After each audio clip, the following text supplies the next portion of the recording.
तुलसीदास जब वृंदावन गए।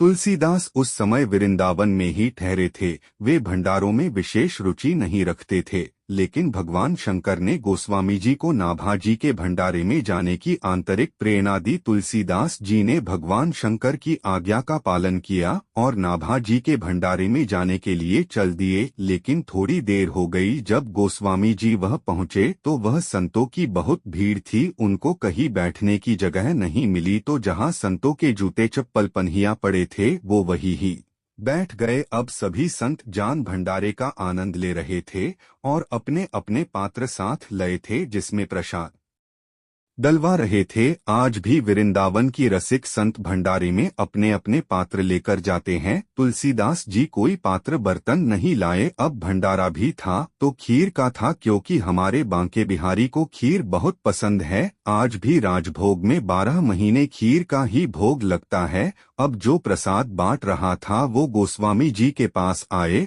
और कहा, बाबा तेरो पात्र कहाँ है, तेरो बर्तन कहाँ है, बर्तन हो तो कुछ जवाब दे। उसने कहा कि बाबा जाओ कोई बर्तन लेकर आओ, मैं किसमें तोहे खीर दूं। इतना कहकर वह चला गया। थोड़ी देर बाद फिर आया तो देखा बाबा जी वैसे ही बैठे हैं।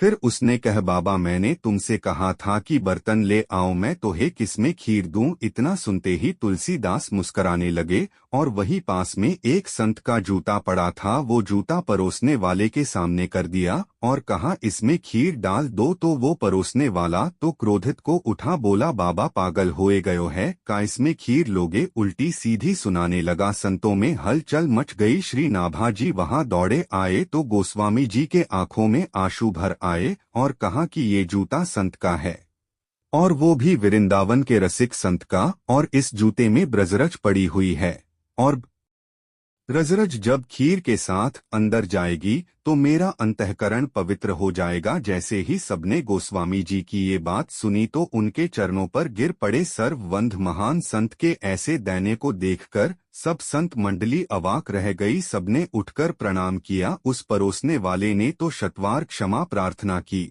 ऐसे है तुलसीदास जी महाराज। तुलसीदास और श्री राम मिलन कथा धन्य है, वृंदावन धन्य है, वह रज जहाँ पर हमारे प्यारे और प्यारी जू के चरण पड़े हैं। ये भूमि राधा रानी की भूमि है। यदि हम वृंदावन में प्रवेश करते हैं तो समझ लेना कि ये राधा रानी की कृपा है जो हमें वृंदावन आने का न्योता मिला। तुलसीदास जी को वृंदावन में राम दर्शन। तुलसीदास जी जब वृंदावन आए, तुलसीदास जी जानते थे राम ही कृष्ण है और कृष्ण ही राम है। वृंदावन में सभी भक्त जन राधे राधे बोलते हैं। तुलसीदास जी सोच रहे हैं, कोई तो राम राम कहेगा, लेकिन कोई नहीं बोलता। जहाँ से देखो सिर्फ एक आवाज, राधे राधे श्री राधे श्री राधे। क्या यहाँ राम जी से बैर है लोगों का? देखिए तब कितना सुंदर उनके मुख से निकला। वृंदावन ब्रजभूमि में कहाँ राम सोबे, राधा राधा रटत हैं, आंख ढाक अरुख है। जब तुलसीदास ज्ञानगुद्दी में विराजमान श्रीमदन मोहन जी का दर्शन कर रहे थे, श्रीना भाजी एवं अनेक वैष्णव इनके साथ में थे। इन्होंने जब श्रीमदन मोहन जी को दंडवत प्रणाम किया तो परशुराम दास नाम के पुजारी ने व्यंग किया, अपने अपने इष्ट को नमन करे सब कोय, बिना इष्ट के परशुराम न वैसो मूरख होय।